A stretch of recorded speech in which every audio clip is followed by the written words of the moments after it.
Nilganj bamboo garden মানে নীলগঞ্জ বাঁশবাগান, বাংলায় সোজা কথা।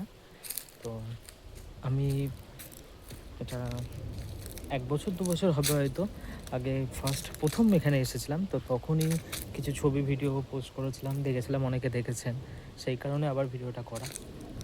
তো পাখি তো আছে, যারা পাখির ছবি তোলেন তারা তো বুঝতেই পারছেন কী থাকতে পারে আর না পারে, কিন্তু সবসময় যে তার অ্যাক্টিভিটি পাওয়া যাবে সেটা তো বলা যায় না।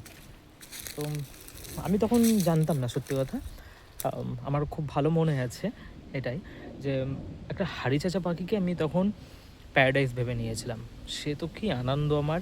বাট পরে যখন ওটা বুঝতে পারি যে ওটা হাড়িচাঁচা পাখি, ওটা প্যারাডাইস নয়, তখন মনটা খুব খারাপ হয়ে গেছিলো। তো আজকে অনেক দিন পর আবার এসেছি, গরমের সময়তে আসবো খোঁজ করতে পাখির। আজকে জাস্ট একটু এমনি ঘুরে চলে যাব। এটা কিন্তু নীলগঞ্জ মোড় থেকে আপনাকে ব্যারাকপুরের দিকে একটু এগিয়ে আসতে হবে। যে ব্রিজটা আছে, ব্রিজটার পাশ দিয়ে একটা রাস্তা চলে আসছে, সেটাই এই বাঁশবাগানের দিকে আসছে। এখানে আম বাগানও আছে, বাঁশবাগানও আছে, জলাশয়ও আছে, দারুণ একটা ভালো জায়গা।